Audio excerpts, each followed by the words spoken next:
aqui se aparece agora meu ao vivo. Gente, estamos aqui ao vivo, tentando solucionar as questões técnicas para começar mais uma conversa com a Fernanda Carlos Borges. Agradeço aí a paciência de todo mundo.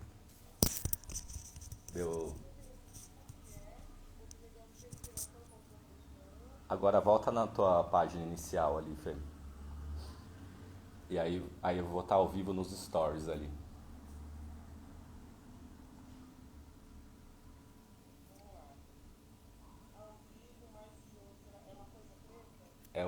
Os stories que vai irradiando para fora assim, né?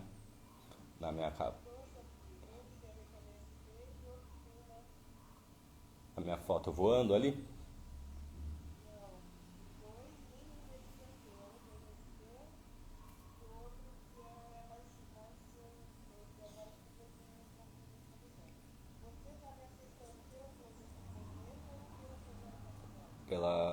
Eu não tô nenhuma, né? Eu fico ao vivo aqui, Fê, daí você que tem que acessar, né?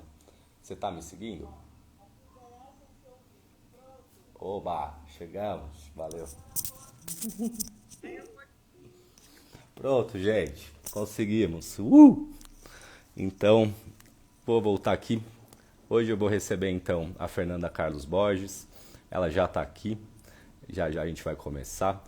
A Fernanda, ela tem feito um trabalho muito bonito, resgatando o legado do José Ângelo Gayarsa, que é um médico psicoterapeuta, primeiro a falar sobre Reich Jung no Brasil.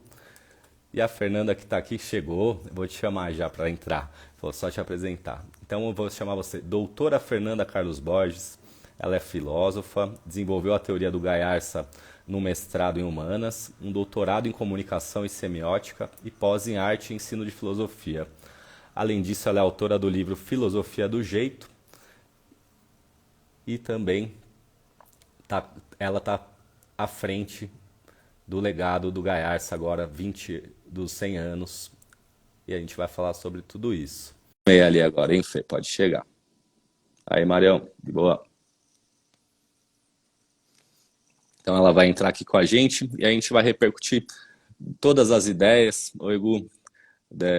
sobre esse Gayarsa 100 anos, o que foi falado nas entrevistas. Também ela vai falar sobre a relação dela com ele e depois dos estudos. A gente está aguardando aqui a conexão e vai rolar sim. Vamos ver. E internet, né? A gente passa cada uma aqui. Então, meio ruim a conexão. Gente, para quem não sabe, então, essa Fofoca e Papo Reto vai ser especial sobre o José Ângelo Gayarsa, os 100 anos. E a convidada é a Fernanda. Oi, Fernanda, falando de Fernanda. É a Fernanda Carlos Borges, que dedicou a vida dela ao estudo do legado do Gayarsa. Vou tentar chamar ela de novo aqui. Fernanda. E então ela fez oi, bom dia, Paty, bom dia, Fê. A gente está só aguardando a conexão da Fernanda aqui dar certo para começar esse papo. Hoje esse dia é auspicioso, 11/11, às 11 horas. Rapaz, o que será que vai sair daqui? Espero que ela consiga ali a conexão. Estamos aguardando, ela já está na sala. Mas está difícil aqui, parece, de conectar. Vamos ver se a internet ajuda. Fernanda.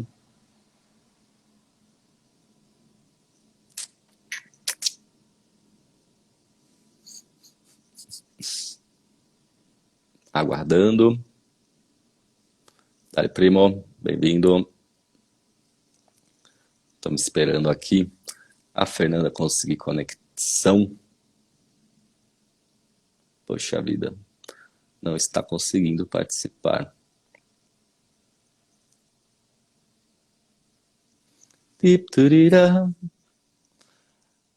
Ô Fê, vê se seu áudio está funcionando. Todo mundo está... Aí! Finalmente!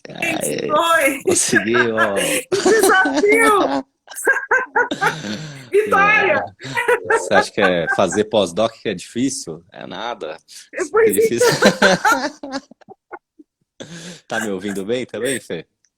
Tô te ouvindo, tô te ouvindo. Agora Fernanda, foi, mas antes não, antes eu não te ouvia. Deixa eu pôr isso aqui mais pra cima, peraí. vai lá, Deixa fica à eu pôr o... vontade.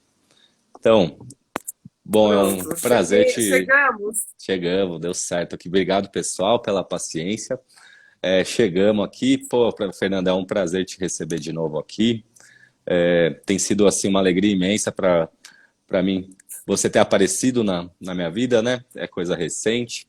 E junto com essa história dos 100 anos do Gaiarsa, você e toda essa bagagem que ele foi deixando, assim, está se desvelando e tem sido um processo muito rico, assim, da gente ver a construção da psicoterapia brasileira, né?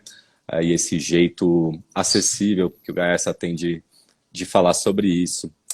Semana passada eu assisti algumas das lives que vocês fizeram, da Sumos, né? Para lançamento do livro, O Legado do Gaiarsa. Achei maravilhoso, me emocionei várias vezes, achei assim. Diz muito sobre quem ele foi, eu acho, né? O jeito que os convidados falam sobre ele. Mas me ficou essa vontade de ouvir a sua história com ele também, né, Fê? Então, eu já te apresentei, fica à vontade para, se precisar falar mais alguma coisa sobre você. E eu queria ouvir um pouco como vocês se conheceram, até o seu primeiro contato com as obras, assim.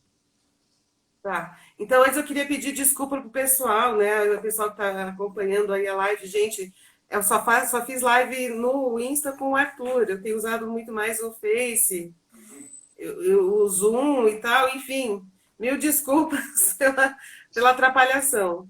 A tua imagem aqui tá lenta, viu, Arthur? Não sei se a minha tá aí para você também. Não, aqui tá tudo normal, Fê.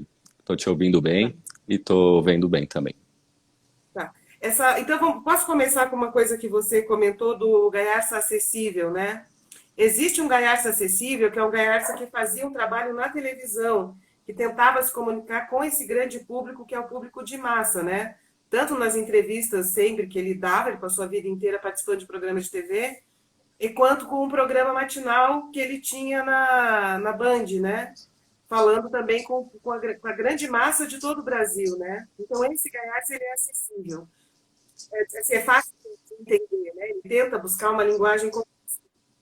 Aliás, é preciso muita coragem neste meio das psicoterapias para fazer isso, né? Porque geralmente se tem uma má imagem desses psique, tem uma comunicabilidade assim pública, que falam as coisas nessa linguagem de massa. Mas ele foi genial, foi muito bom, genial nisso, influenciou o Brasil do de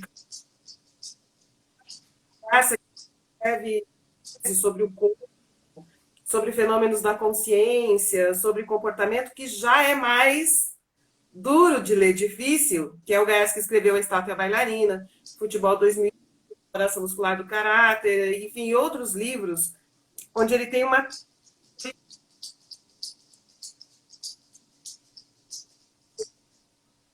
É um dos primeiros, né? Ele escreveu no final dos anos 70, dos anos 60, entrando em 70. Mas é genial. Depois ele escreve versões mais fáceis da mesma tese, porque daí ele não fica ali fundamentando muito nos detalhes do sistema sensório-motor, tipo a estátua bailarina virou a engrenagem e a flor. Então a engrenagem e a flor é super acessível, é um livro super bonito, poético, né?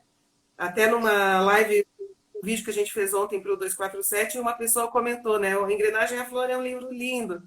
Comentou nos comentários, a engrenagem e a flor, que é mais acessível. Mas, por exemplo, estátua bailarina é super árduo, que ele vai explicar dos tensores musculares, da organização da postura, tal, papá, uma super fundamentação, onde ele tem uma tese ali que é bem árdua, mas eu acho o livro, acho não, o livro é genial, né? O livro é super genial. Então, são vários Gaiarsas, né? Essa é a questão quando a gente está lidando com essa memória, é lidar com esses vários Gaiarsas, né? Esse cara pop que falava na TV, que tem livros populares sobre família, relacionamento, corpo, e um Gaiarsa que é aquele cara CDF, estudando e na clínica pensando e produzindo grupos e pá.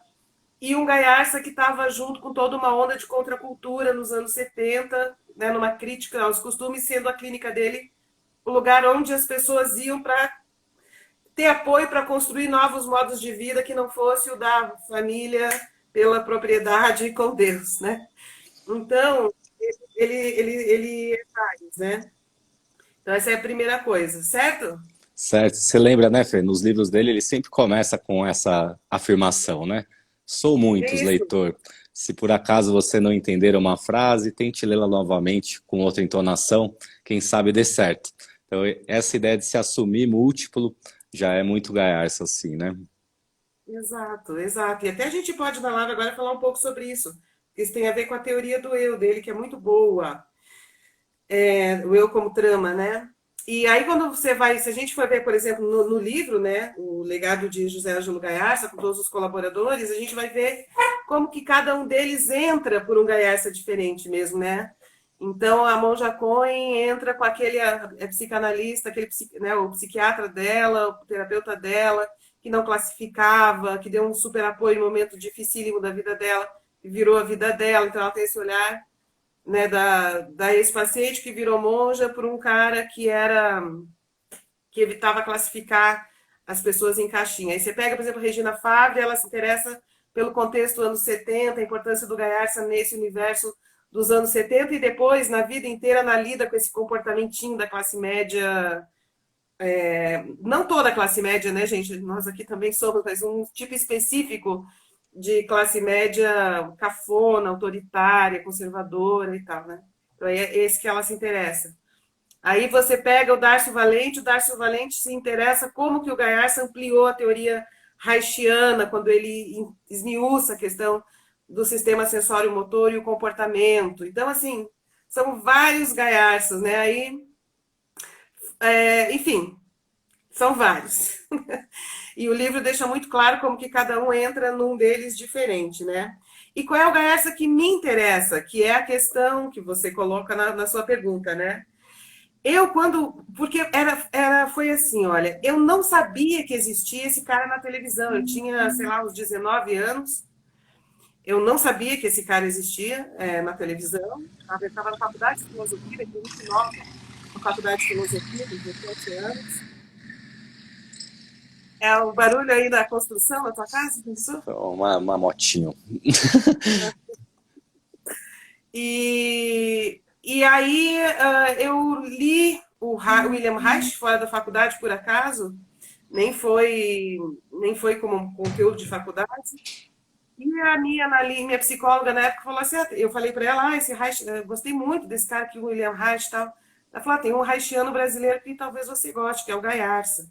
E aí o primeiro livro que eu comprei do Gaiarsa foi A Estátua e a Bailarina, que é onde tem a tese dele, a tese sobre fenômenos da consciência, sobre a natureza do eu, sobre o eu perspectivo, com implicações éticas super depuradas, muito bom mesmo. Então foi nesse Gaiarsa que eu conheci primeiro. Eu falei, nossa, e um livro super difícil de ler, chato, porque tem mil detalhes de sei lá, músculos, números e pá, é um livro bem árduo. Mas eu me apaixonei por aquele livro. Eu falei, cara, isso aqui tinha que estar na filosofia, né? Isso aqui é uma filosofia em movimento, né? Tem a ver com produção de sentido, análise de significado, produção de conceito e pá. E aí eu resolvi que ia fazer a monografia de graduação do curso de filosofia com base no Gaiarsa, que eu não sabia que era também uma figura polêmica, um cara da televisão, e não sabia nada disso. Né? Tinha 19, 20 anos, vai, já ia tempo passando 20 anos. E aí só depois eu fui saber que ele tinha também essa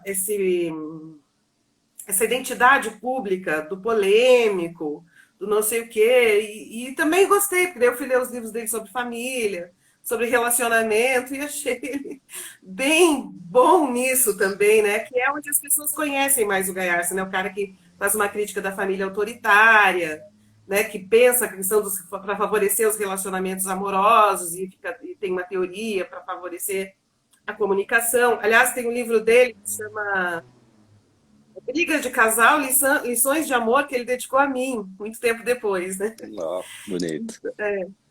Eu tenho o Poder e Prazer, o livro do negro do amor, da família e do sexo. Já separou Ah, cinco casais que eu dei na mão, separaram. Não sei, né? o André Gaiarsa, que é teu parente também, né? Sobrinho do Gaiarsa, que é já um psicanalista e já um senhor, né? E ele participou dos grupos iniciais. Ele, numa das lives de lançamento do livro, ele disse que a clínica do Gaiarsa, essa dos anos 70 era uma plataforma de lançamento, né? As pessoas iam lá para Expandir. mas era um momento assim, de ruptura, né? De ruptura contracultural e tal. Era esse o contexto, né? Tá. Enfim, aí eu já estava no mestrado, também levei o Gaiarsa para pensar para o mestrado em Ciências da Motricidade Humana, para desenvolver isso que eu comecei a achar que ele estava fazendo, que era uma filosofia com o corpo. Então, e na filosofia não dava para fazer isso, a menor possibilidade, não tinha naquela época a menor possibilidade de encaixar esse projeto na própria filosofia. E daí eu fui para a Unesp, no mestrado em Ciências da Motricidade Humana, que tinha uma área de filosofia e sociologia com o corpo. Então, eu já estava em São Paulo. Isso tudo que eu falei em Porto Alegre. Então, eu já estava em São Paulo, existia esse cara em São Paulo, e eu procurei contato e procurei o Gaiarsa, porque eu queria estudar com ele, estar perto dele, eu queria, enfim, queria estar próxima do cara que eu estava estudando e que estava ali, eu podia ter acesso, né? Nessas alturas eu já sabia que existia esse outro Gaiarsa pop, esse Gaiarsa da mídia, esse Gaiarsa que falava sobre, enfim, sobre relacionamento, família, sexualidade, que tinha essa pecha de ser meio loucão, polêmico e pá. Então eu já sabia disso, mas eu ainda estava interessado naquele Gaiarsa CDF, da estrata bailarina, aquela coisa, dessa coisa que é a filosofia com o corpo, que é por onde eu cheguei e fiquei a vida inteira, né? Em toda a pesquisa acadêmica. Enfim, aí conheci o Gaiarsa pessoalmente E e como foi enfim, isso aí? comecei. Explica melhor pra gente. Como é que foi esse encontro? Então, é que, enfim, eu era aluna dele, eu tinha, sei lá, acho que uns 20 e poucos anos nessas alturas, 24, 25 anos talvez. É que é uma história que um dia, eu ainda vou escrever sobre isso um dia. É que tem muita coisa, assim, né, para explicar essa aproximação. Ele já era um homem bem mais velho, né? E 70 e tantos anos, eu era super jovem, mas então fui estudar com ele e eu carregava, vivia uma situação extremamente difícil No ai, mestrado? meu Deus do céu. Hã? No mestrado, você tá falando, né? Não, eu tinha traumas de vida, de violência, violência sexual que eu tinha vivido, que é a primeira vez que eu estou falando isso, gente. Olha, tô até ousada demais, estou até me surpreendendo. Obrigado pela E confiança aí. pois é, olha, a live ela pode circular. E eu era aluna dele num curso, mas eu pedi, fui procurá-lo para que ele me ajudasse nisso. E ele me ajudou, foi ótimo comigo e virou meu terapeuta por um tempo. Nessa busca, e foi muito eficiente nesse movimento de me tirar de um trauma muito terrível sobre o meu corpo, sabe? Ah, tô emocionada. É a primeira vez que eu tô falando isso em público. Eu só falei isso pessoalmente para pouquíssimas pessoas. Nem devia estar Respira. falando. Devia sim, sem problema. Olha, ó, tem gente repercutindo aqui também. A Jaque tá falando, ó, não conheço nenhuma mulher que não passou por algum tipo de assédio. A Adriana tá falando que estamos junta. E eu posso falar da minha experiência esse ano, que eu tenho atendido online, muita gente, no mínimo metade das mulheres passaram por questões de abuso e violência. Tem sido assim super difícil lidar com isso também, porque não me sinto preparado e nem na posição, mas as pessoas vêm com essa liberdade de contam, eu fico estarrecido assim, e minha vontade era que todos os homens ouvissem as histórias que eu tenho ouvido, para a gente repensar a nossa masculinidade também, porque a gente não tem noção de quanto isso é grave, assim, quanto isso é É grave. muito grave, muitas mulheres brasileiras passam por isso. Na hora que você conta, assim, de alguma forma, muita gente começa a falar eu também, eu também, eu também, eu também, né? Uhum. É assim, é uma realidade cruel para a mulher brasileira. E o Gaiarsa me ajudou muito, não só a pensar, mas me ajudou muito no meu corpo, a ir além daquele estado em que eu estava, com o corpo, né, enfim, com o corpo traumatizado, né? E esse aspecto é muito interessante, porque as piores fofocas do Gaiarsa têm a ver com a proximidade que ele tinha com algumas pacientes, assim, né? Mas foi isso, e eu acho mesmo que é preciso ter limites. Eu acho. Hoje eu acho, assim, é preciso mesmo ter limites nessa relação, porque é uma relação de poder e um distanciamento é necessário para respeitar a fragilidade de quem procura ajuda e com relação ao poder de quem está dando dessa ajuda, né? Mas, no meu caso específico, isso que era algo muito polêmico, que girava em torno do Gaessa, foi ótimo. A proximidade, entendeu? Que eu acabei tendo com ele, para mim foi ótimo. Realmente me tirou de um estado muito terrível de trauma.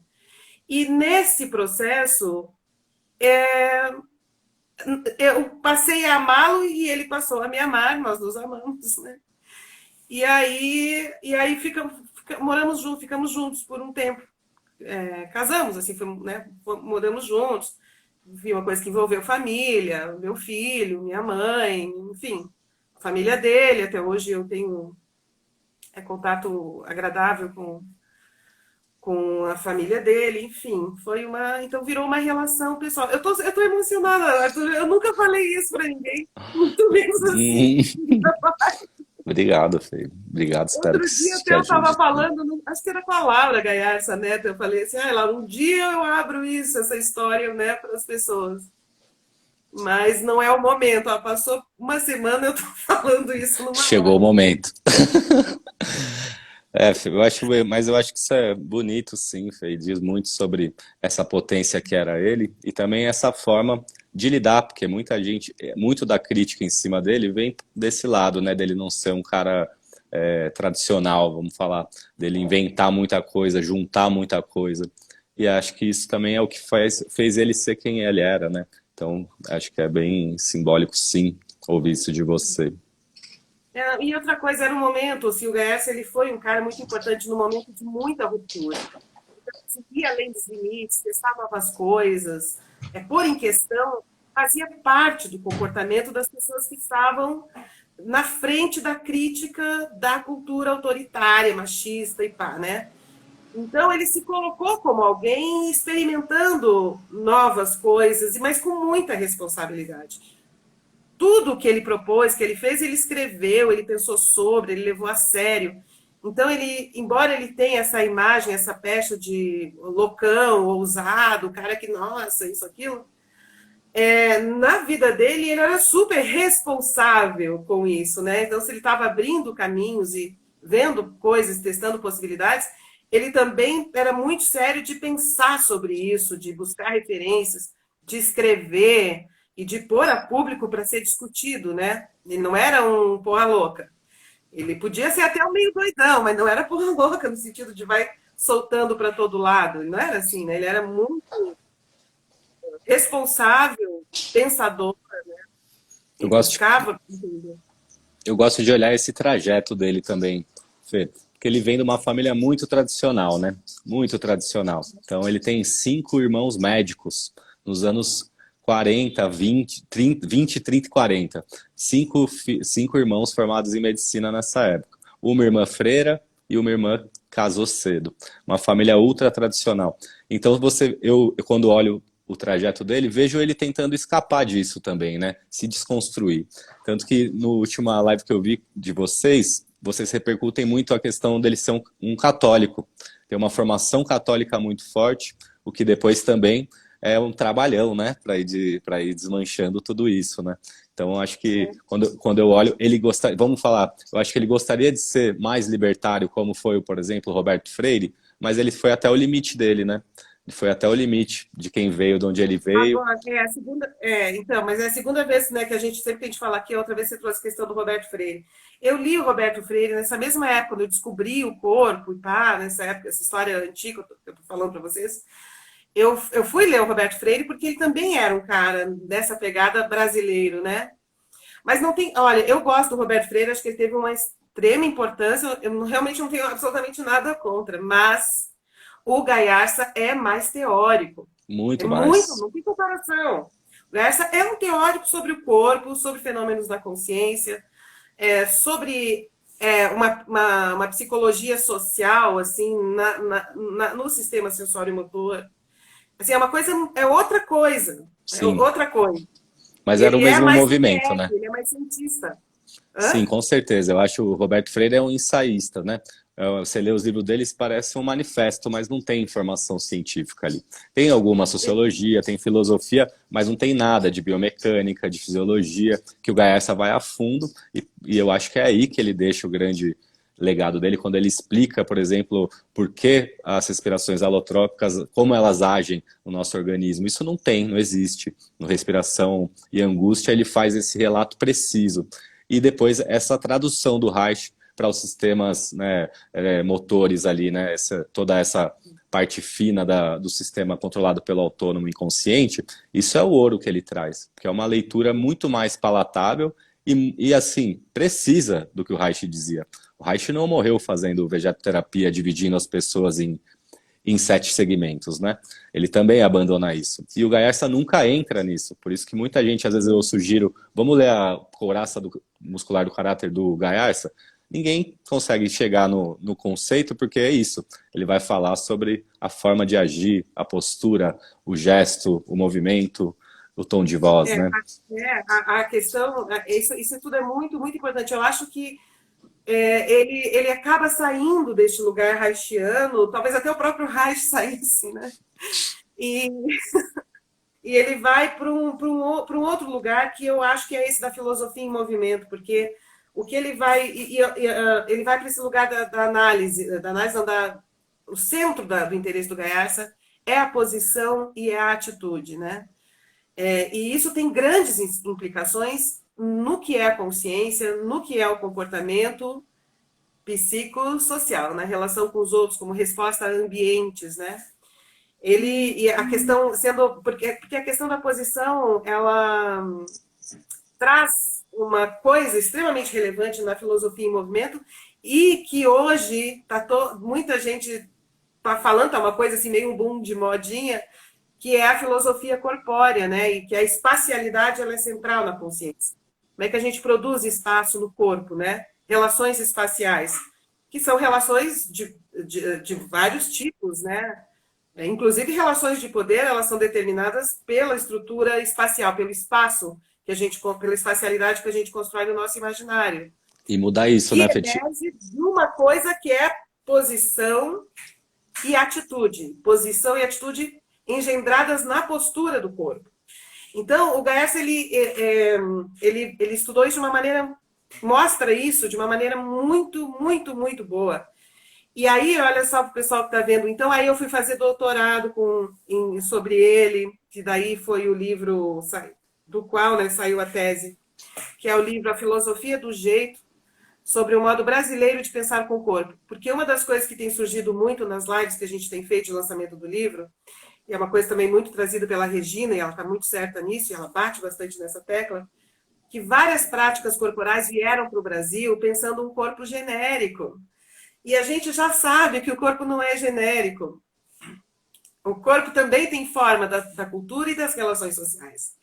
E essa ideia de um corpo genérico é muito uma ideia assim, de classe média que se sente universal, né? É o corpo universal. Então, como é que é trabalhar com o corpo pensando numa corporeidade, né? Num corpo brasileiro, que vive a situação brasileira, né?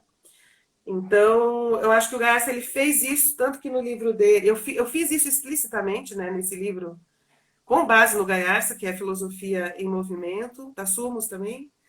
Mas o Gaiarsa, no último livro dele, que é esse aqui, Eu amo esse. é o último, eles fazem uma síntese de tudo. Ele apresenta aqui na apresentação, eu fiquei super surpresa, porque eu falava para ele, falei, Gaiarsa está pensando a classe média. Não é todo o Brasil que é assim, né? Você está analisando uma coisa da família da classe média brasileira. E ele e aí ele escreveu na introdução desse livro. Eu trabalhei com a classe média, e aqui eu estou falando, muita coisa que eu trago aqui tem a ver com essa estrutura da classe média que circulava na minha clínica. Né? E aí, assim, depois Ô, fui Fê, fazer também. mostra de novo o Oi. livro que tem gente perguntando aqui. Mostra ele mais devagar um pouco ali. Esse aí é o Meio Século de Psicoterapia Verbal e Corporal. Levanta um pouquinho mais, Fê. Isso, do Guy Arce. Esse aí, aos 60 anos, é o último livro que ele escreveu, então é uma compilação dos melhores momentos, vamos dizer Mostrando a assim. grossura. E ele tem também uma, que eu adoro nesse livro, é que ele relata algumas sessões. Ele transcreve sessões. Então, para quem trabalha com terapia, é muito rico também, porque às vezes ele é muita teoria e você não entende como isso se aplica. E nesse livro ele descreve exatamente as sessões como são, e traz. E é o resumo, né? 60 anos de psicoterapia, né? E para quem quiser ter essa ideia geral de quem foi esse pensador brasileiro, né? Porque o que acontece aqui no Brasil? Como nós somos colônia, isso também é uma coisa muito séria. O quanto que nós precisamos entender que nós somos um país colonizado e que existe uma colonização das mentes. E o quanto que a gente, então, mistifica o exterior e ignora, viralatiza a vizinhança. Isso acontece muito, é uma coisa assim, que eu cada vez me espanto mais, quanto mais eu vou percebendo, né? Então, aí a importância de resgatar o legado do Gaiarsa, que está na vizinhança, ele não é mistificado. Ele era o cara do qual se podia fazer fofoca, porque ele morava aqui em São Paulo, na Pompeia, entendeu? E as pessoas encontravam no mercado, na padaria, sabe? Então, para vocês entenderem, então, desviralatizar, né? Entender a importância dele na história do Brasil contemporâneo, né? Este livro aqui, vou mostrar então para vocês esse aqui também, que é o livro que a gente lancei agora, que eu organizei com vários convidados. Aliás, deixa eu te falar, Arthur, não te falei isso ainda. Eu conheci o Arthur quando esse livro aqui já estava em produção, ele já estava indo para a gráfica, já tinha passado toda a revisão, as pessoas já tinham enviado todo o texto, papapá, e já estava no processo de produção gráfica, né? Então, se eu tivesse conhecido o Arthur antes disso, talvez eu tivesse te convidado também para o livro, Arthur. Rapaz, será que é para tanto? Obrigado. Vamos fazer outros, vamos fazer outros. Vamos, me interessa muito. Até aproveitar então o ensejo para convidar quem estiver assistindo.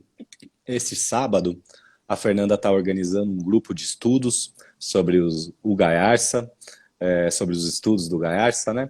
E vai começar esse sábado, das 2 às 4, das 14 às 16, vai ser um encontro pelo Zoom, na nuvem. Quem tiver interessado, a gente vai deixar os nossos números depois da live. É só mandar um WhatsApp e a gente combina direitinho. Eu estou muito empolgado, viu, Fê? Inclusive, eu queria te perguntar, então... O que é esse grupo? Deixa eu dar uma explicadinha rapidinha, pode ser? Rapidinho? Claro, claro, por favor. Porque, assim, o que eu... Só para... vou colocar uma questão só para vocês entenderem o que eu vou falar depois, né? Como é que eu começo a explicar isso. Porque teve uma briga entre o Reich e o Freud, né? Que o Reich dizia assim, eu quero cura. Né? Eu sou como médico, eu estou interessado em cura, então a questão é curar o corpo e pá. E tinha o Freud que dizia assim, não, a questão é análise, a pessoa tem que entender como ela está constituída. A cura não é exatamente esse tipo de cura que você está falando. Trata-se mais de uma questão de análise da pessoa compreender os seus processos. Cura é secundário, cura vem depois se vier. Né? Então eles brigavam por causa disso. E o Reich achava que quem tinha que trabalhar com o corpo era médico, então só médico poderia ser psicanalista. E o Freud achava que não, o Freud achava que a linguagem, a questão da imaginação, de como compreender a si mesmo, de mapear as suas histórias e compreender como que a gente compõe, né, o nosso desejo, o nosso destino, as nossas disposições, era muito importante, mais do que a cura, então tinha uma coisa muito a ver com linguagem, né? Tá, e essa é uma briga que eles tinham, né? E tá muito clara ela num livro que chama Reich fala de Freud, que é uma entrevista que o Reich deu, né? Por um cara chama Reich fala muito boa. Essa briga insolúvel, né? Não, eles não conseguiram se acertar, né? E eu acho que os neo-reichianos, eles alguns, não todos, gente, eu nunca quero generalizar, mas eu vi isso acontecendo algumas vezes. Parte muito para essa ideia de cura, da produção de um corpo perfeito, e uau, né? Retornou ao estado de perfeição, fazendo uma análise muito submetida àqueles esquemas das caracterologias e tal, mas que eu acho que é muito limitante para a imaginação humana, para o que a imaginação humana pode produzir e para o que o corpo humano pode produzir e para o que a linguagem é capaz de produzir para a gente gostar mais da vida, aceitar melhor a nossa história e afirmar a nossa voz, a nossa presença e as nossas disposições corporais no mundo. Então, por que eu estou dizendo isso? Porque no final das contas, quando eu comecei a entender essa treta toda, eu fui percebendo que, que a teoria do Gaiarsa, essa sobre o corpo, ela necessariamente levava para a questão da análise. E não da cura, não da cura no sentido mais ingênuo de cura, né? Como se Então, houvesse um assim, ponto de chegada, assim que dali para frente tá tudo certo. exato, exato. Então, esse grupo, eu estou chamando de um grupo de cuidado, porque eu não quero, eu não gosto de me comprometer com a palavra terapia, porque quando a gente fala a palavra terapia, aciona essa ideia de chegar naquele ponto de agora tá, agora cheguei naquele estado. Soltão. Cheguei, né? Eu acho que não tem esse cheguei, assim, tem um processo que é um passo a passo. Não para nunca na vida, né? Porque a gente está sempre em contato com o ambiente, está sempre resolvendo as relações que estão circulando à nossa volta. A gente nunca vai estar plenamente resolvido. A gente pode ficar mais bem predisposto para lidar com as coisas, né? E com mais satisfação nisso. Mas o resolvido, definitivamente, eu acho que toda a teoria que eu conheço não valida isso. Menos Então, é um grupo reativo, né? Mais suscetível ao prazer, à isso, espontaneidade, né? Talvez seja um pulso mais solto, já tá bom, né? Agora, a comunicação, ao contato, a lidar com imprevisibilidades e produzir soluções para a sua vida, a ter mais satisfação nas relações próximas e mais habilidade nas relações grandes. É eu mais adorei por aí. aquela figura que o Prado fez na live de vocês, e quando ele começou a se expandir a partir das técnicas e das ideias, se libertar, conforme ele ia se expandindo, ele ia achando outros eles, outras possibilidades de ser. E isso facilitava a vida dele no sentido de que ele conseguia se pôr em outros papéis, no momento que era necessário e depois voltar para o lugar dele. Acho que essa ideia dele foi assim, é uma coisa simples e maravilhosa, porque acho que tem muito do pensamento haitiano ali, dessa ideia de você ser muitos assim, né, de você poder ter que entrar em determinado tipo de rigidez, de caráter, de postura e depois o saudável você sair, voltar. E o que eu tenho conversado muito com o pessoal que pratica comigo, que está fazendo minhas aulas, é isso, a gente faz isso no final das contas para sobrar espaço para empatia, para o outro. Não é uma coisa que eu faço para mim, né? Eu faço isso para me esvaziar, para conseguir me sentir integrado comigo mesmo e dessa forma, quando eu me ponho em relação ao outro, eu consigo criar essa empatia e aí que a vida acontece, porque aí eu absorvo um pouco do outro, expando mais um pouquinho o meu e aí a roda da vida vai rolando, né? Mas nada resolvido. E vai desenvolvendo mais habilidades para ir produzindo caminhos nessas relações, né? Os estoicos chamavam isso de habilidade. Então, eu acho que o Gaessa, ele era muito estoico, não só na vida dele, que ele tinha uma vida estoica mesmo, como a gente imagina que seja uma vida estoica, mas também nessa questão filosoficamente mesmo, assim, né? Esse eixo na questão da habilidade, né? Ô E Fê, a posso te habilidade perguntar uma necessárias. coisa? Desculpa te cortar, pode terminar. Não, é que. Então, enfim, mas só para falar, terminar do grupo, rapidinho, então, para você poder falar. Que esse grupo, então, eu estou chamando de cuidado e análise. Então, cuidado e análise, não terapia. É cuidado, cuidarmos uns dos outros, corporalmente, né, dentro da referência do Gaiarsa, e análise dentro da referência do Gaiarsa, que é uma análise topográfica, né, uma análise das composições. E daí eu vou explicar isso também melhor no grupo, a gente vai desenvolvendo isso ao longo dos encontros, né? Ele é online, ele é à distância, então pessoas de várias partes do Brasil podem fazer o que a gente vai fazer à distância. Certo? Aí tem e-mail, posso dar o e-mail? Não. Claro. Telefone também. Legadogaiarsa@gmail.com. Legadogaiarsa@gmail.com. Então a gente vai transitar entre a teoria e trazer essa teoria para elaborar as nossas próprias vidas ali no grupo ao longo dos encontros. Vai começar neste sábado, depois vai de 15 em 15 dias, né? Como não é um grupo assim de formação, que vai certificar, para não ter essa estrutura fechada, então é um grupo que vai ser contínuo, as pessoas vão chegando. Começa esse sábado aqui. Tem gente perguntando. Esse sábado, às 14 horas. A gente vai o Arthur deixar... vai participar, gente, como assistente. E eu vou deixar as divulgações aqui também, os telefones para vocês entrarem em contato. Mas Fê, sabe que eu tô curioso, de fato? Porque eu ainda não li todas as suas coisas. Quando eu vi que um dos seus trabalhos é a filosofia do jeito, falando sobre o jeitinho brasileiro. Fala mais sobre isso, por favor. Peraí, deixa eu ver se está aqui o livro. Deixa eu pegar o livro que eu vou mostrar para vocês também. Então, porque a questão é o seguinte. O Gaiarsa, ao invés de falar couraça muscular do caráter, essas coisas, essa nomenclatura clássica, né, da psicanálise haitiana, ele falava jeito. Ele falava jeito. E jeito é uma palavra do nosso cotidiano, né? Nós brasileiros falamos jeito. A gente dá um jeito, dá um jeito, dá um jeitinho e tal. E aí, nessa época, olha só como são as coisas, né, as articulações da vida.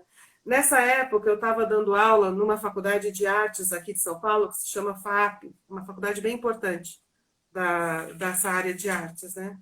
De artes plásticas. E eu estava dando uma disciplina que se chamava Folclore, Cultura Brasileira, para os estudantes de artes.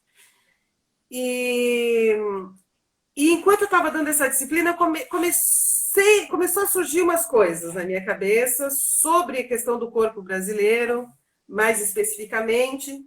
Já tinha feito mestrado sobre o Gaiarsa, estava super conectada nisso, e comecei a ter umas ideias de que era possível pegar a teoria do jeito do Gaiarsa para entender um fenômeno bem específico, mas muito identificador da nacionalidade, porque todos os brasileiros se identificam com isso, desde o que mora na Amazônia até o que mora nos Pampas gaúchos, né? Que é dar um jeitinho. O que é dar um jeito? Por que se fala jeito? Como é que essa palavra emerge na consciência, né? A palavra jeito, que tem uma raiz que é jactare, lançar-se, projetar-se. O projetar-se, o G do projetar-se, J-E, é a mesma raiz do jeito, do J-E do jeito. Então, o jeito é uma forma de projetar-se, lançar-se, colocar-se. Que são todas essas relações tensionais, né? Do ser, né? Exato. Perfeito, perfeito. Beto, tá? Chama ele aí, pô. Chama ele para aparecer aí, então, fala com a gente, pô. É só uma vozinha assim de fundo.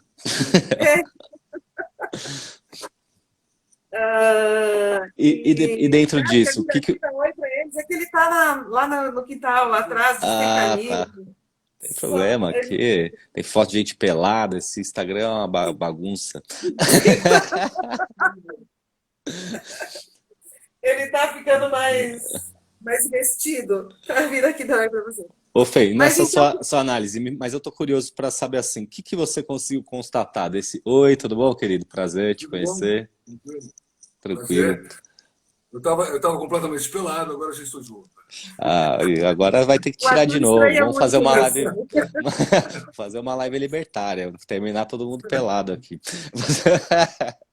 Valeu, querido. Prazer. Ô, Fê, e dentro desse jeito, o que você identifica, então, no jeito do corpo brasileiro? Então, aqui são vários corpos, né? Eu acho que o Brasil é um país que tem, inclusive, o corpo do Bolsonaro, né? E pessoas que se identificam com aquilo porque estão constituídas dessa mesma estrutura de corpo, né, do Bolsonaro. Mas a questão do jeitinho brasileiro me chamou mais atenção, porque quando a gente vai ver os estudos, são pouquíssimos, porque como a gente não estuda nós muito, né? Mas assim, quando a gente vai estudar quando eu fui ver as pesquisas sobre o jeitinho brasileiro, ele envolve um tipo de experiência corporal muito específica e muito interessante em termos de cultura popular, até porque realmente produz uma identificação nacional. Todos os brasileiros pedem ou dão um jeitinho, né? Uhum. E é esse corpo específico, essa situação de corpo específico que pede e dá um jeitinho que me interessou. É isso. Porque aí entra esse corpo da habilidade, esse corpo cujo espaço se curva em situações específicas, com uma ponderação ética muito situada, não submetida a um absoluto, mas assim exigindo o pensamento e ponderando os valores na situação específica de jeitinho. E ponderar para o Gaiarsa e, portanto, para mim, nessa pesquisa e no que eu venho estudando, é balançar. Então, a questão do balanço ela é central, né? O balanço, inclusive como técnica de trabalho corporal.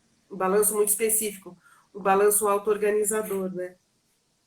Então, mas E você possivelmente traz alguns. também da Mata? Você gosta do Roberto da Mata? Eu pesquisei uma orientanda dele, que hoje é professora também na Universidade, eu acho, Federal do Rio de Janeiro, que foi orientanda dele no doutorado, e que ela fez uma pesquisa antropológica sobre a origem da palavra do jeitinho, como que ela foi aplicada, qual foi a situação social, cultural, né, Ele fala histórica muito do isso, né, jeitinho que surgiu. como uma Mas característica do brasileiro, né? Olha como você está falando, sabe com quem você está falando e do jeitinho também, né? Por isso que eu estou então, perguntando. é isso que eu queria distinguir bem, porque possivelmente muitos do que estão ouvindo a gente estão pensando, quando eu estou falando jeitinho, está pensando no modo como a grande mídia fala. A história de corrupção, o jeitinho brasileiro. Subornou o guarda, o jeitinho brasileiro. Né? E não é isso, o conceito de jeitinho não é esse. Porque essa mulher, a Lívia Barbosa, que foi orientada do Damata, ela fez uma pesquisa sobre isso e ela descobriu que os brasileiros começaram a usar a situação de jeitinho quando o Brasil foi modernizado pelas instituições anglo-saxônicas, né, da Revolução Industrial, e aí essas pessoas, então, dentro dessas fábricas, dessas empresas, elas viram um indivíduo que tem um número, que são submetidas às mesmas regras, né, então deixa de ser a pessoa que caracterizou tanto a identidade social no Brasil, né, a pessoa, e passam a ser um indivíduo que é um número submetido às mesmas regras. Isso foi uma transição muito abrupta na cultura brasileira e a gente ficou um meio campo entre pessoa e indivíduo. Essa é a tese da Lívia Barbosa. E aí o que me interessa na minha pesquisa é como é que isso acontece no corpo, essa coisa, né? E aí ela vai dizer o seguinte, então o que é dar um jeitinho? É a pessoa que chega atrasada para cumprir determinado horário, para fazer uma ficha de inscrição, ou porque na fila do ônibus, se ela esperar muito, ela não vai conseguir comprar passagem. Enfim, um aluno que perde a prova porque houve alguma coisa e pede. Então, o que é a situação de jeitinho? É uma pessoa que, por uma situação de fragilidade, não conseguiu cumprir uma regra universal, ao qual todos devem estar submetidas, e que pede para que outra pessoa que tem poder sobre isso abra uma exceção. Abra uma exceção. Então, no jeitinho tem quem pede e quem concede. E nessa relação há uma ponderação de pesos, sabe? Por exemplo, então é o contrário do sabe quem está falando. Por exemplo, se você chega para alguém e pede um jeitinho com arrogância, a pessoa que pode conceder o jeitinho para você, ela não vai conceder o jeitinho. Você vai chegar, sabe com quem está falando? Ela vai dizer assim, sinto muito. A Não regra posso é fazer regra. nada. Você é igual a todos, não posso fazer nada. Mas se você chega com outro jeito, dizendo, e verdadeiramente dizendo, olha, eu preciso fazer isso, eu não consegui chegar a tempo, aconteceu 1000 coisas na minha vida, por favor, abra uma exceção para mim, diante dessa circunstância.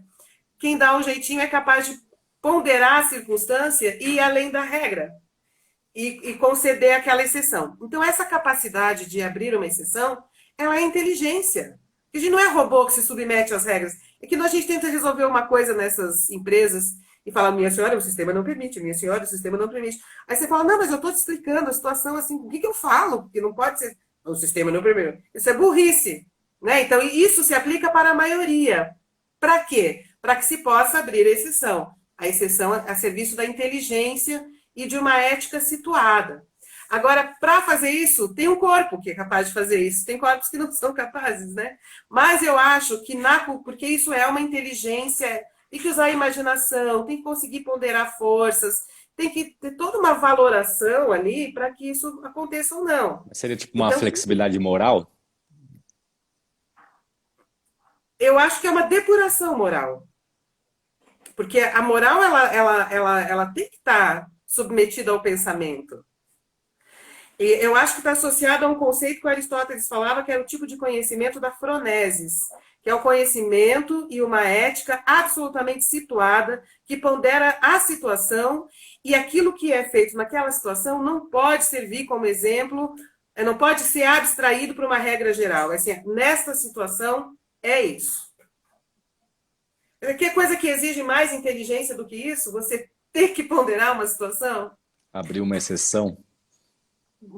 Isso, abrir uma exceção ponderando uma situação. Isso é o uso da inteligência, né? Que é um tipo de inteligência que o Aristóteles chamava de phronesis, que é aquela cuja decisão não pode ser submetida, não consegue ser submetida a uma regra universal, porque ela não vai servir naquela circunstância. É olhar para um caso individual, independente da regra geral, né? Essa chamei de uma... E aí, nesse livro, que é esse livro aqui, deixa eu mostrar, já que eu estou mostrando os livros, né? Aí, bonito. A filosofia do jeito. Esse é o seu mestrado, né? Não, esse é o doutorado. Esse é o doutorado. Filosofia do A jeito. filosofia do jeito, sobre o modo brasileiro de pensar com o corpo. Eu desenvolvo um trabalho, até converso com Reich, converso com Oswald de Andrade, converso com alguns psicanalistas, converso com Edgar Morin, que é um filósofo que fala dessa questão da complexidade, nem tudo é preto no branco, né? Ô, Fê, só para eu queria entender mais um pouco ainda.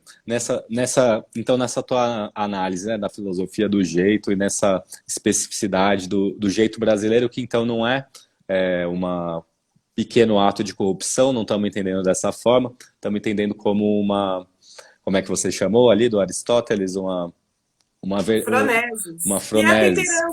Que é a temperança, bom senso. A gente hoje fala bom senso. Bom senso. Mas é a temperança. E você enxerga uma forma nisso? Isso que eu estou curioso, assim, no meu olhar assim de terapeuta, né? Existe uma forma de corpo para esse processo rolar?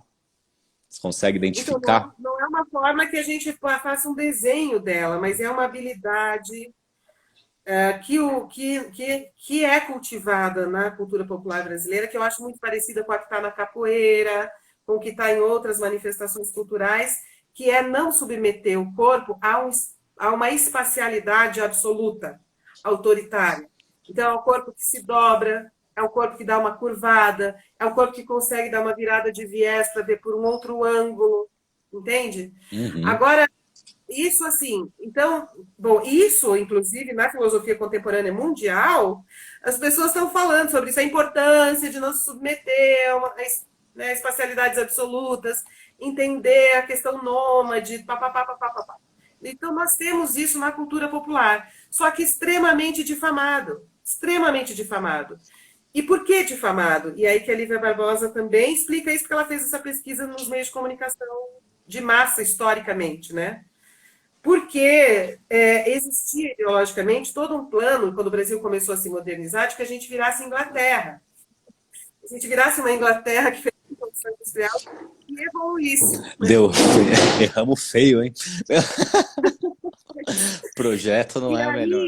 E aí, sempre que não dava certo essa coisa de a gente virar Inglaterra, se culpava o jeitinho brasileiro, que é essa insubmissão cultural a normas universais, assim, de uma forma determinante, né? Claro que a gente submete a normas universais, nós também somos indivíduos e a gente vive no mundo modernizado já, né? mas a gente carrega uma outra coisa junto, que é uma certa insubmissão que me permite abrir uma exceção, ponderar uma situação, resolver aquela coisa de um jeito que não estava previsto antes. Então, é um corpo que se dobra, que dá uma... É que eu estava dá uma É uma enviesada. malemolência, né? Tem todo É um... uma É tudo só menos que a rígido. malemolência... Tudo menos rígido. Exato, com uma imaginação capaz de fazer mapeamento. Porque se dá uma mexida e olha a situação e consegue imaginar, isso também é uma coisa que estimula a imaginação.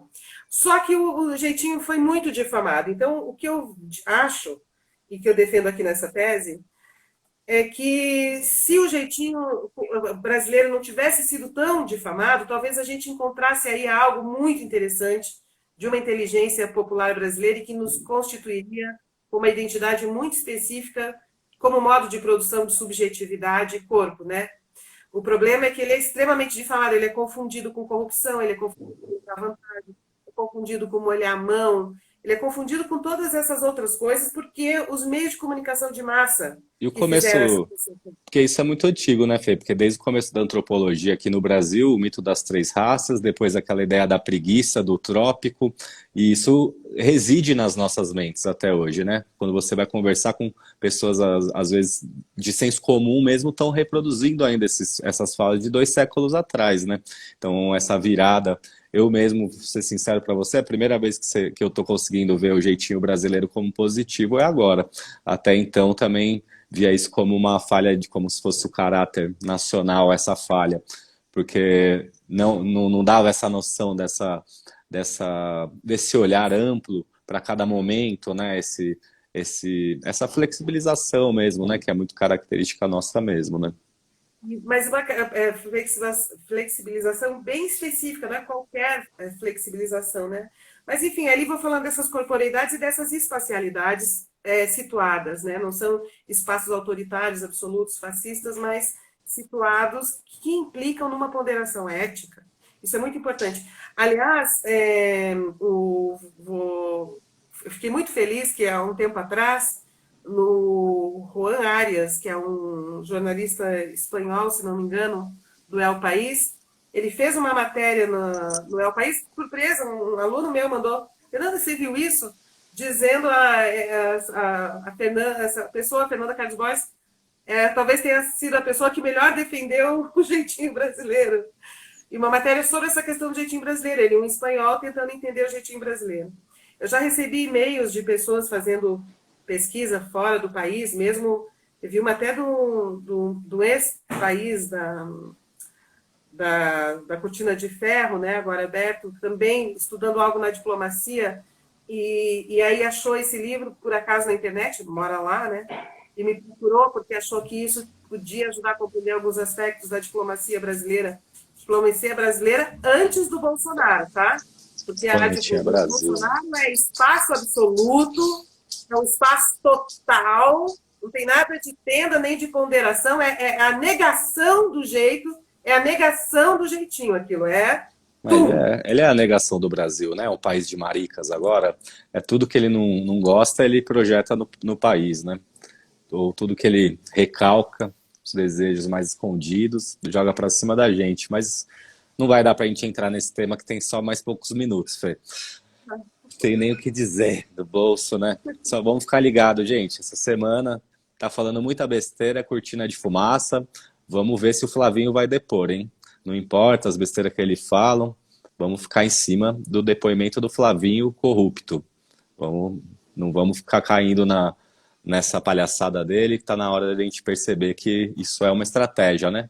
Vamos sair dessa e vamos ficar em cima do que tem que ficar. Essa semana, mais uma denúncia em cima do Flávio, rachadinha, formação de quadrilha. O Bolsonaro, essa turma, eles são o contrário, eles são o contrário dessa ética situada, dessa inteligência situada, eles são o contrário disso que a gente está falando. Eles são um outro tipo de corpo brasileiro, que é o corpo do colonizado que se identifica com o colonizador, né? Com o autoritário paranoico, com o privilégio, aquela pessoa que gosta de privilégiozinho, né? Não é? Vamos dizer, o pior do jeitinho, da forma pejorativa de entender. Não, da forma pejorativa de entender. É a falta, né? Mas É isso a é muito. falta. Isso eu queria falar com você outro dia também com mais tempo, Fê, do pensamento colonizado, porque isso tem sido uma discussão muito presente, e agora nesse momento da digitalização de tudo, né? A virtualização de tudo, tem sido muito legal ter acesso a vários estudos e vários colegas também. E eu tenho sentido muito falta disso, dessa construção da psicoterapia aqui do Brasil, né? Não negando nada, mas e aqui? Qual é esse corpo? Qual é essa história? O que serve pra gente, o que não serve? Porque vim colocar o americano para falar sobre sensibilidade, amor. Será que eles sentem, eles têm um corpo como o nosso? Não, né, gente? Então, eu acho importante a gente ir traduzindo isso até para nossa clínica, até para nossa clínica social. E fora que ainda assim, quando a gente conseguir alguma construção nesse sentido, a gente ainda tem que pensar isso. Estamos falando de classe média para classe média bolha aqui. O Brasil não é isso. Agora eu estou começando a ver os primeiros psicoterapeutas, psicólogos negros fazendo live, dando esse enfoque também, né? A psicoterapia para quem vem da quebrada, para quem vem para quem é Brasil mesmo, né? Quem é a massa do Brasil, 100 milhões, 150 milhões de brasileiros que estão ali e que não são contemplados por nenhuma das teorias e não tem como ser analisado à luz dessas teorias. Metade dos brasileiros não tem pai, metade dos brasileiros não tem família. Então, como é que você vai fazer o triângulozinho freudiano com eles? Então, se a gente não começar a pensar nisso, quem vai pensar pra gente, né? Exato. Como é que uma pessoa pode ser psicóloga sem entender qual é a situação da mulher na estrutura social do Brasil, a situação do negro na estrutura social do Brasil, a situação da migração, que é muito intensa, né, no Uhum. Brasil. Enfim, tudo isso são corpos, né? São produções de corpos, de subjetividade, de percepções, de leituras da realidade. Então, por isso que a análise, né? Eu acho que a análise, quando a gente fala em análise, a gente consegue entender a necessidade de fazer esse mapeamento em ampla escala, dentro da qual aquele corpo está tramado. Dentro do qual Uhum. aquele corpo está tramado, né? Fê, a gente está nos minutos finais, então, por favor, faça aí suas considerações. Foi ótimo, amei falar com você. Eu também Você é adorei. entrevistador, você tira das pessoas as coisas. Tô tentando ser terapeuta, calma aí. Se não der certo, eu viro Vai dar entrevistador. certo. Tô brincando, acho que tá tudo relacionado, né? Adorei também, Fê, tua presença, assim, toda essa emoção que na verdade veio junto, né, Fê? Eu acompanhei, ainda não vi todos, mas já vi vários das lives das últimas, desse legado do Gaia 100 anos, e me emocionei muito também, achei assim, tipo, nossa, cada depoimento mais vivo, mais lindo, mais genuíno ali, parecia, a Monja Coen parecia uma criança, o Nadish parecia uma criança, o Prado parecia uma criança, e o outro senhorzinho ali, que me fugiu o nome, que trabalhava na clínica também, uma lembrança, um psicanalista de carteirinha A falando, Wanda, falando o que ele falou ali, é muito amor, é muito amor, ele se arriscou com a classe toda em fazer aqueles comentários. Então, e a gente está falando da cultura popular, por exemplo, questão da família. Hoje, a maior parte, mais da metade das famílias brasileiras não são nucleares, elas são famílias em rede. E aí, inclusive, deixa eu mostrar também mais uma vez, já que a gente está aproveitando e desenvolver esse legado, né? Eu fiz um livro sobre isso, sobre essas novas pessoas, esses novos personagens familiares que surgem dessas separações e recasamentos. Então, isso aí não adianta você ter uma ideia de cabeça de família, pai, mãe, filho, para lidar com uma pessoa que já está vivendo numa outra configuração familiar, que são as famílias em redes, de separações e recasamentos. Aí eu escrevi esse livro aqui, também tem muita influência do legado do Gaiarsa, nessa perspectiva de um corpo que se organiza numa espacialidade pai. Então, quais são as novas espacialidades da família, né? Então, chamei esse livro aqui, ó. Mulher do Pai. A Mulher do Pai. Leu o título Mulher para do mim, Fê, que eu não consegui ler, que aparece ao contrário aqui? Não, lê Tá. para... Chama A Mulher do Pai, essa estranha posição dentro das novas famílias, para entender essas novas posições que estão surgindo nessas famílias em rede e que as pessoas estão todas perdidas e tentando se situar, né? Marcar uma posição e pá. Que é muito difícil essa situação, enquanto a gente acha que família apenas é família nuclear, né? Sim, e até o que eu gosto muito do Gaiarsa é que ele atualizou os livros dele e no fim, alguns eles atualizou e escreveu alguns mais para o fim da vida, reconhecendo, né, essa mudança brusca que ocorreu na sociedade dos anos 50 para os anos 2000, né? A família já não nuclear, como você falou, e o advento das mídias que mudou toda a dinâmica, né? Ele não teve tempo de acompanhar tanto isso, mas ele ainda estava no Orkut, né? Estava ali no começo das mídias tentando... ele sempre foi midiático, né? Aproveitando dessa onda para continuar falando, né? E sempre revendo essas ideias, né? Como a sociedade mudava, tem que mudar também os conceitos, as terapias, né? Acho que é sobre isso que a gente tem falado aqui. Exato. Fê, eu vou deixar aqui então o recado de novo, gente. Obrigado. Essa live teve bastante gente aqui assistindo. Não demos conta de acompanhar todo mundo aqui, porque foram muitas mensagens, então agradeço muito o interesse de todo mundo. Reitero o convite para esse sábado, das 14 às 16, a primeira reunião desse grupo que a Fernanda está organizando sobre o legado do Gaiarsa. Cuidado, como que é? Acolhimento, cuidado? Cuidado e análise. Cuidado e Dentro do análise. legado do Gaiarsa. A gente vai, então, vai debater e se aprofundar nesses temas, nos estudos do Gaiarsa. A Fernanda, como eu falei no início, já tem um mestrado, um doutorado e um pós-doc sobre isso, vai estar ali auxiliando essa caminhada. De resto, eu vou tomar esse cuidado de, na sequência aqui, enviar os links sobre dessas entrevistas dos 100 anos do Gaiarsa, que são maravilhosos, e também o telefone e o e-mail para quem estiver interessado. Tá bom? Tá bom. Muito obrigada, gente, por acompanhar a live. Muito obrigada, Arthur. Foi uma ótima conversa, né? Ô, Fê, obrigado por se abrir aqui com a gente também. Foi bonito, emocionante. Espero que isso também auxilie aí no teu processo de expansão e integração. E tamo junto, né? Precisar, dá um toque. Tamo junto. Valeu, Fê. Boa tarde. Tchau. Valeu, gente. Valeu, Arthur. Tchau.